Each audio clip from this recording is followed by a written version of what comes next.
As I started doing music, I felt like fish out of water. I remember there was a show and I was just like, wait a minute. None of my friends are here. This is just people that are here because they like this. And I think that was the first time that I saw like, maybe this is a possibility for me. I feel like new sunglasses, like a brand new pair of jeans.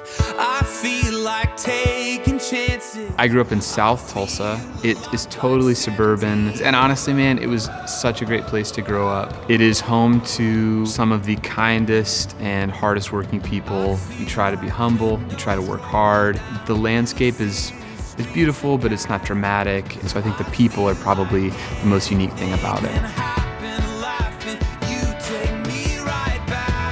So my family is not musical. I didn't like grow up in a musical home. My dad's a banker, my mom's a psychologist. I'll never forget when we were on a trip and he was 8. The venue we were on provided a talent show and he goes on stage, does really well. The audience just resoundingly applauds and he comes off stage and he says, "Dad, when they called my name, it felt so good."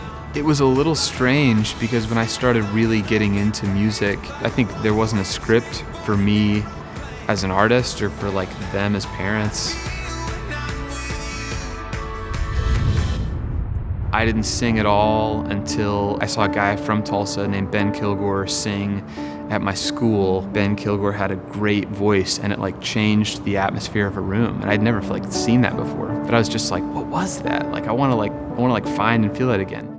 So I was in a band called The Hero Factor. I know that Ben Kilgore, the singer of that band, was a big influence for Ben. Ben and I met like probably 9 years ago. He was like, "Hey, can you work with me on a record?" And I was like, "Yeah, sure."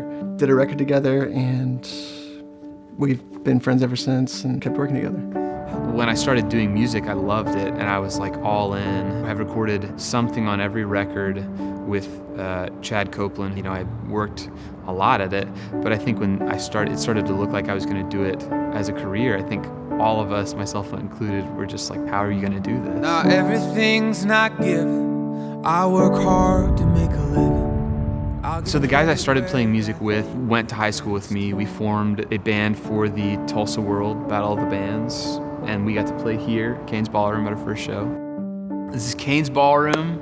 It's legendary, not just in Oklahoma, just generally legendary. I played my first show here with Euromart. Yes, we should have picked a better name. We did not. We entered the Tulsa World Battle of the Bands. We hilariously made it. We didn't even place.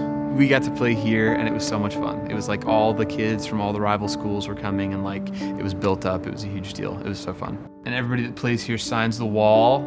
I signed it with Euromart. BOB stands for Battle of the Bands, no big deal. But I remember at the Battle of the Bands, we were terribly nervous and our friends were in the front and they were chanting Euromart and we were just like, game over, we are famous. This is like the biggest show of all time. Like when I close my eyes and don't even care if anyone sees me. So I was in college and was getting into songwriting and I don't know where I heard about the John Lennon songwriting contest. Sent the song in and I forgot about it because it was a long period of time.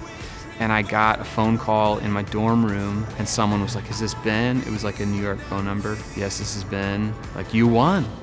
I was like, "I won what?" They're like, "You won the John Lennon songwriting contest." And I was like, "What?" Brand new.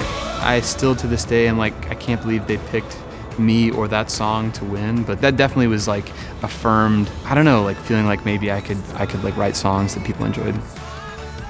He would call and say, "These people want to manage me, these people want to do this," and it was kind of overwhelming. It was really overwhelming.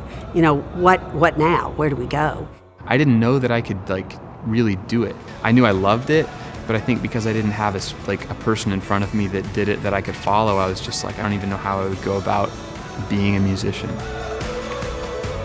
State Farm celebrates great artists and the good neighbors back home who helped make them who they are today. For part 2 of Ben Rector's artist story, go to neighborhoodsessions.com.